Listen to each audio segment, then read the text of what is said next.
A little about me, if you guys don't know, I serve on the praise and worship team, and it's like I've been serving on.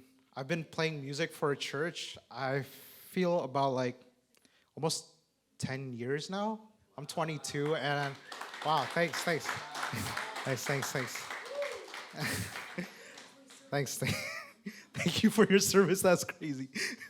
Uh, but yeah, but like not just in BMC. Like before I came to BMC, I was at a different church, different Indo church. But I've like ever since I was little, I was raised on music. But like what Asian mom doesn't want their kid to know how to play the piano for every other family members.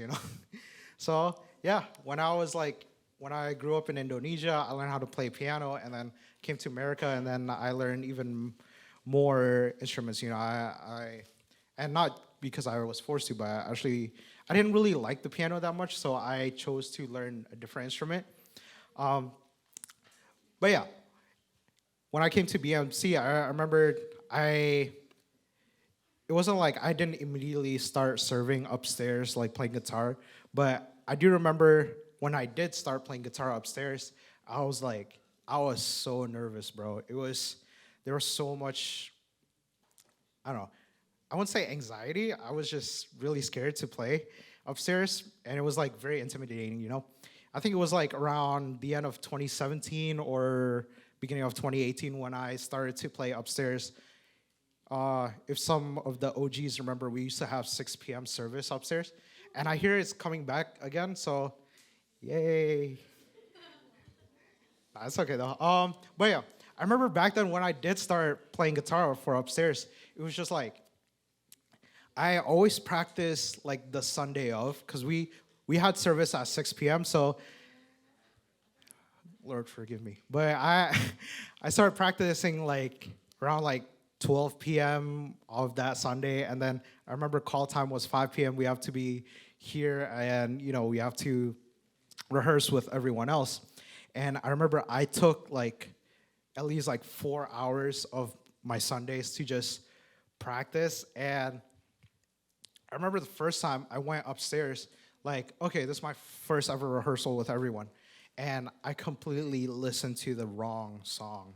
I was playing, I'm just like, back then I feel like, why is everyone playing the wrong thing? Where in fact, I was playing the wrong notes and chords and whatever because I was listening to the wrong song.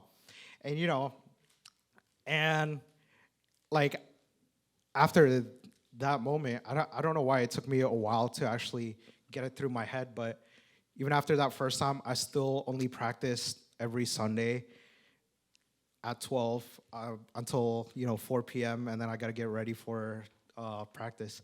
But I remember after those first times I was serving upstairs, one of the leaders pulled me over, and they noticed that I was struggling. I was struggling in just playing music. Wow, that sounds so bad. But they noticed me struggling, and they asked me if I was practicing enough at home. And I told them, yeah, I practice. Yeah.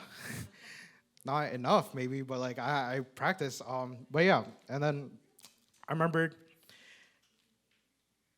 yeah, they were just telling me that, well, if you're struggling, then just practice a bit more, and then also like use the resources around you. Like you got all these other people in the team that knows how to play music and has been doing this for more time than I did. And it took me a while, but because I was such an introvert, so I was like so scared to ask anyone for help. But I want to say I like to think that I'm better at music now, but that opinion is very subjective, but it's okay.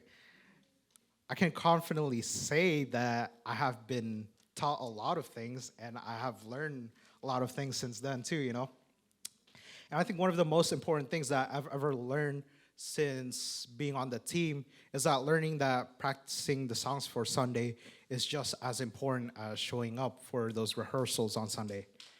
Shocker, practice is important, guys. Yeah, wow. But yeah, but this leader also told me that it wasn't it's important in a sense that not just like, yeah, you got to upgrade your skills, you got to actually know what you're playing on Sunday. But this leader also told me that like it's not my ministry, it doesn't just start at the like, up here on stage, playing music for everyone, but it also like the preparation that I do before I serve on Sunday. That's what counts too. All of that counts too. Like my worship up here when I play music is just as important.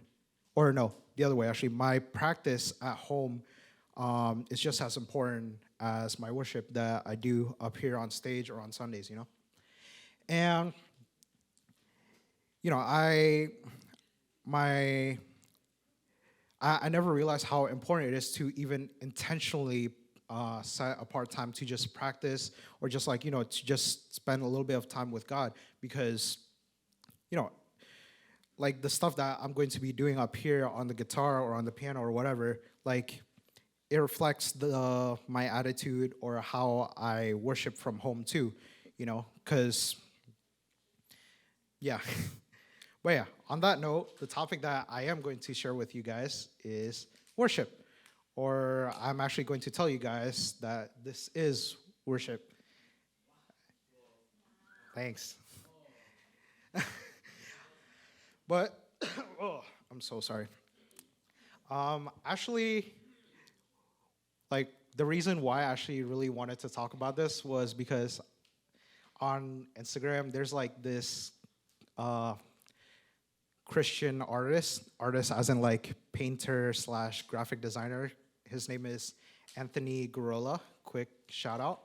But if you know him or follow him, he did like this series on his Instagram where he had like a bunch of pictures of people doing different things, and he always had a subheading like "This is worship." Like there were different pictures of people like just working or talking to their friends at a coffee shop, or even just like or just like praying, or going on their life journey per se, like that's, and he always said this is worship. And I was like, personally, I was confused on how some of these things can be worship. But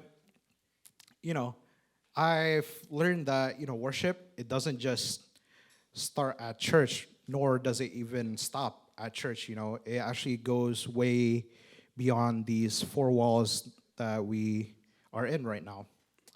But we're actually going to open up to John chapter 4, verses 19 to 24. And just some context for these verses. This is, if you guys don't know, or if you guys paid attention in Sunday school, this chapter is about Jesus talking with the Samaritan woman, or the woman at the well, if you're more familiar with that. And there are actually a few different topics that's going on in this chapter, but I just want to, we're going to read these verses, and let's read it together. 1, 2, 3. Sir, the woman said, you must be a prophet. So tell me, why is it that you Jews insist that Jerusalem is the only place of worship, while we Samaritans claim it is here at Mount Gerizim, where our ancestors worship? Jesus replied, believe me, dear woman, the time is coming when it will no longer matter whether you worship the Father on this mountain or in Jerusalem. You Samaritans know very little about the one you worship, while we Jews know all about him, for salvation comes through the Jews. But the time is coming, indeed it's here now, when true worshipers will worship the Father in spirit and in truth. The Father is looking for those who will worship him that way. For God is spirit, so those who worship him must worship in spirit and in truth. Amen. As I've said before, Jesus was just having conversation with this woman, like a bit of historical context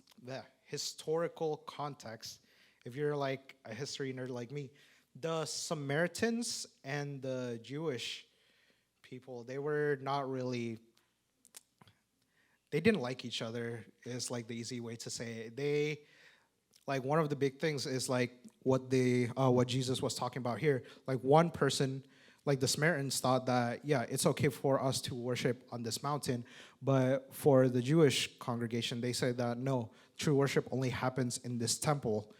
Um, it's just like so cool. Like if you read like in the beginning of the chapter, it just started with Jesus asking for a drink of water to this woman who just happened to go to the well to grab some water for herself too, you know? But like as they went on in the conversation, Jesus just dropped this really huge explanation on what worship actually is. And like, you know, in the question that the Samaritan woman was actually asking Jesus, like, well, Jesus, where is the right place to worship? Is it like when I worship on this mountain, or is it when, you know, all of the Jews are actually worshiping in the temple? Like, which one is correct? Which one should I follow? But yeah, in verse 20 it says that, why is that you Jews insist that Jerusalem is the only place of worship, while we Samaritans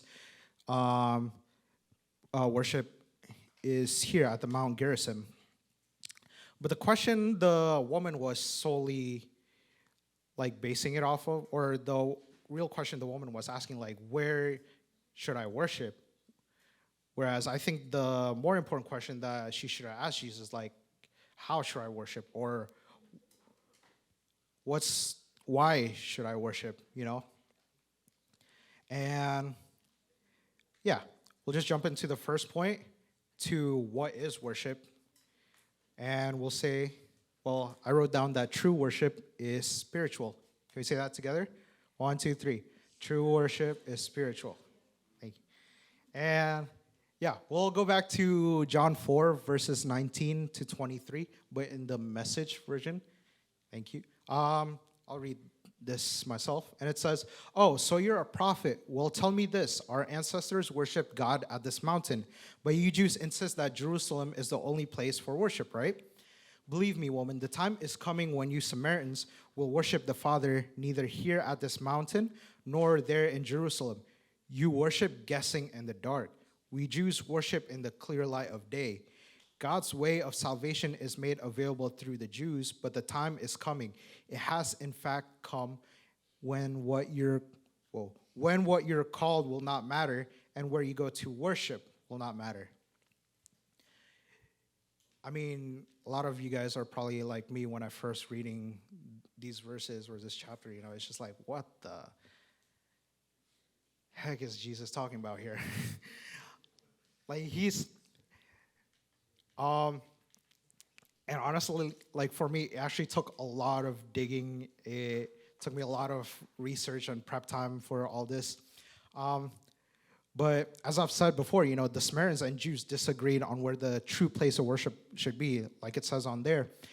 And, you know, historically, if you look at the Old Testament, every time you hear the word worship or anything that has to do with worship is always tied to a specific location.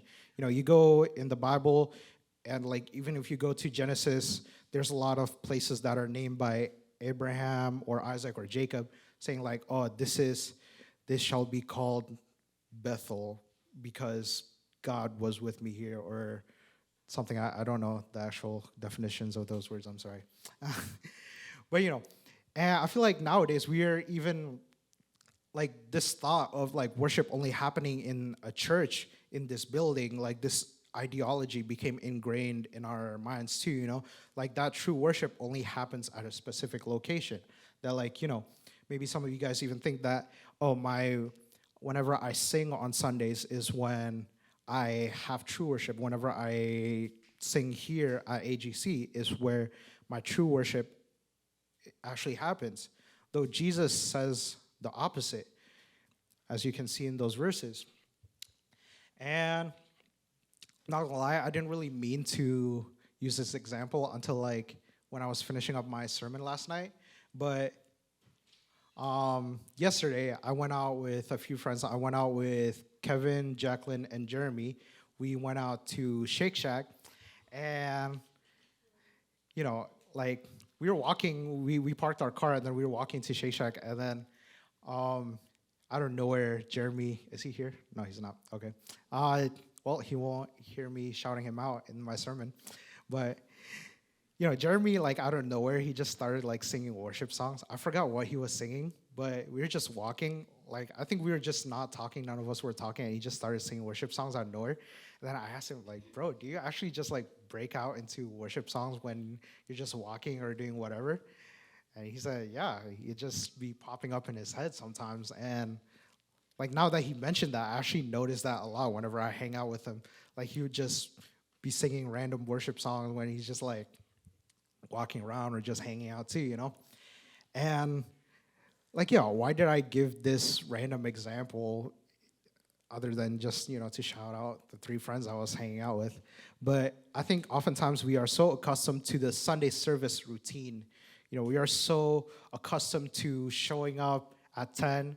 Some of you guys might have showed up a little bit later, but that's okay. God still forgives you.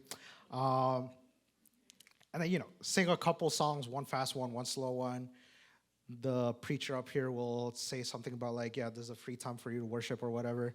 And then you listen to the message, and then you sing a bit more, and then maybe for some weeks you get a small biscuit and a thing of grape juice for communion. And then maybe you're just so used to that, Maybe for a lot of us, this is the one time in a week that we even get to interact with God, And I'm going to skip ahead to verse 23b. And here Jesus says that God is sheer being itself, spirit. And since God is in spirit, this means that he is not confined to a specific setting. If we are to worship in the spirit, we should not confine God to just a specific place or specific time when we should worship, But instead, we should worship every day and everywhere in our lives. And it's not your physical location that matters, but it's your own willingness to worship God whenever and wherever you are at. So that's worshiping in spirit, taking your worship out of the walls of church, taking it back to your homes, taking it to your communities outside of church, taking it to your school, to your workplace, to the friend group that might not even know about God, That's worshiping in spirit. So next, let's open up to John 4, verses 23b to 24. Okay. Can we read these verses together? 1, 2, 3. It's who you are and the way you live that count before God. Your worship must engage your spirit in the pursuit of truth. That's the kind of people the Father is out looking for. Those who are simply and honestly themselves before him in their worship. Those who worship him must do it out of their very being, their spirit, their true selves in adoration. Second, what is true worship? Second, true worship is truth. Can we say that together? Truth. I like making you guys say things. To worship in truth means that we worship in accordance to God's truth, which is worship in accordance to Jesus.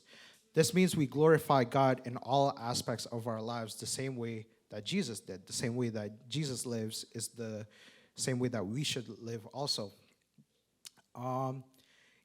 And so yesterday, I don't know why, I promise I'm not just using a lot of things that I did yesterday for examples, but, this past few months, the AGC captains, we try to have consistent monthly meetings, and underline and bold on try to.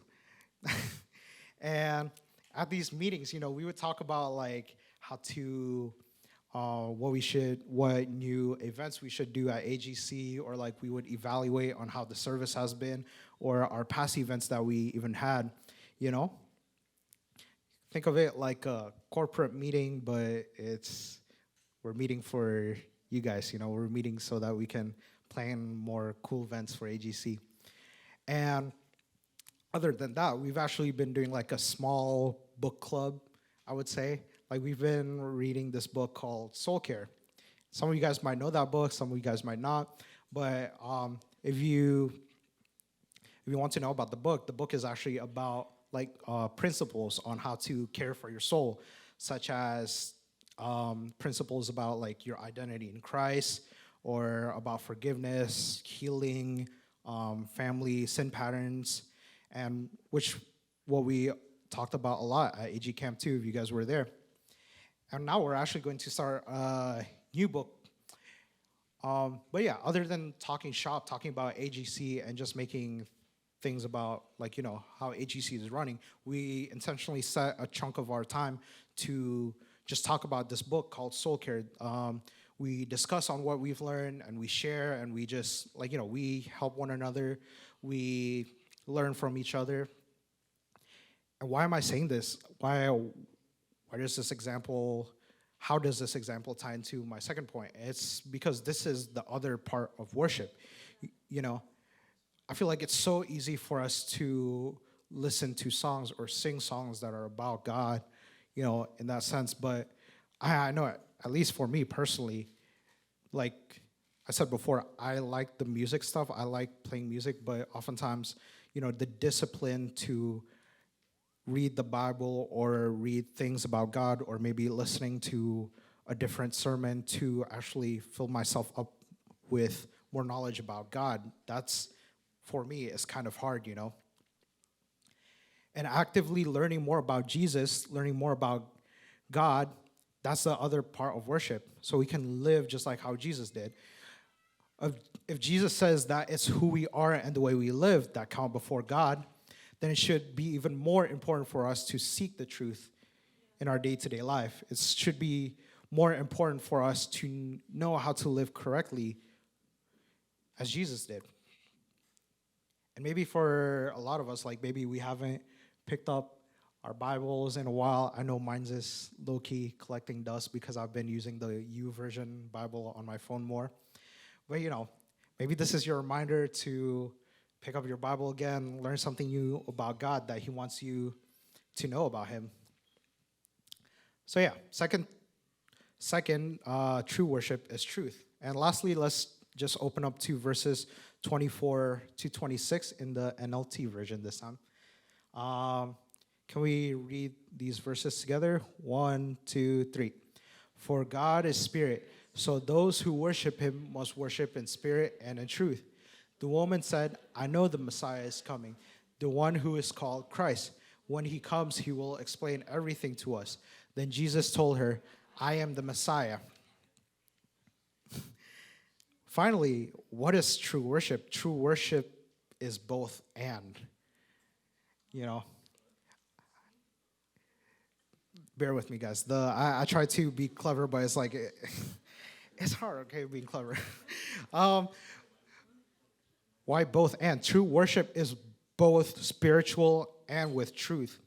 You can't just have one and not the other. It's both spirit and in truth. It's not either in spirit or in truth. You can't just have one or the other. And yeah, if I'm going to be real with you guys, I find it way easier to just play music, to sing to God, as I've said before.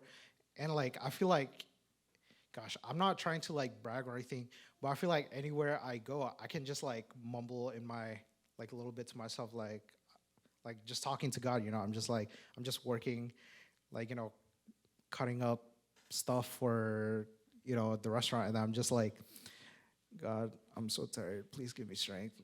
My hands are tired now. I've been chopping this cucumber for an hour now. I'm like, I can't keep doing that. And stuff like that, the small things, or even just waiting for the bus out in the cold. I'm just like, God, it's so cold. Please have the bus come here soon.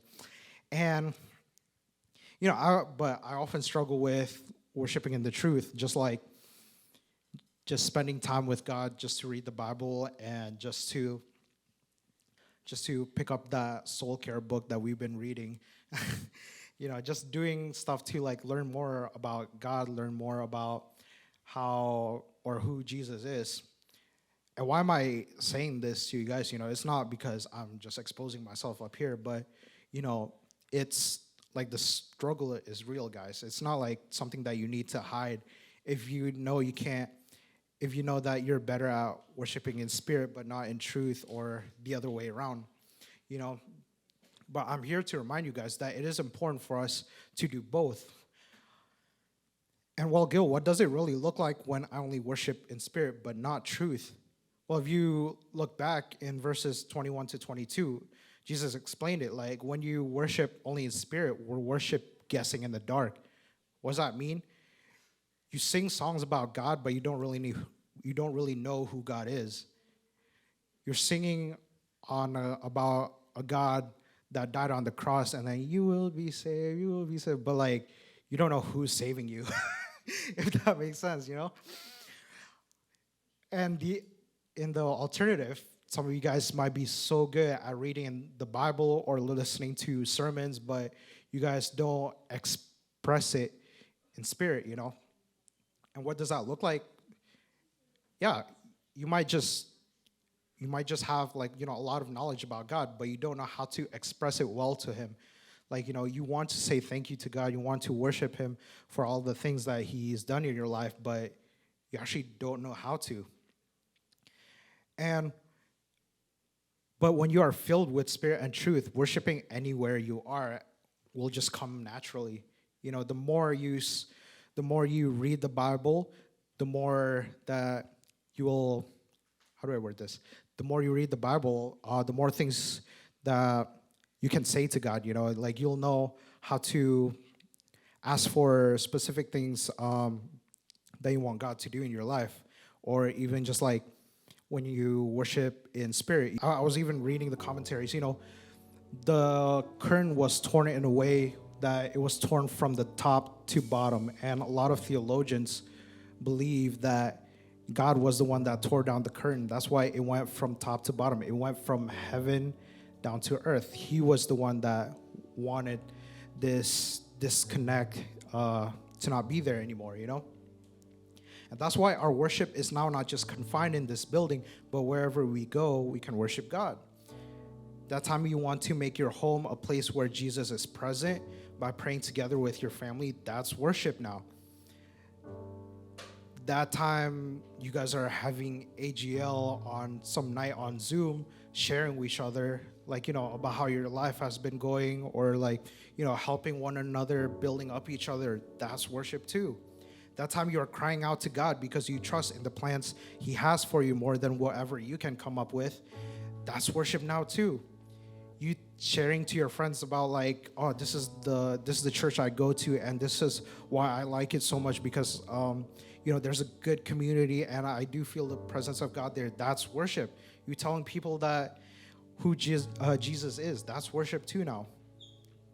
When we live how Jesus wants us to live and glorify him in all aspects of our life, that becomes worship.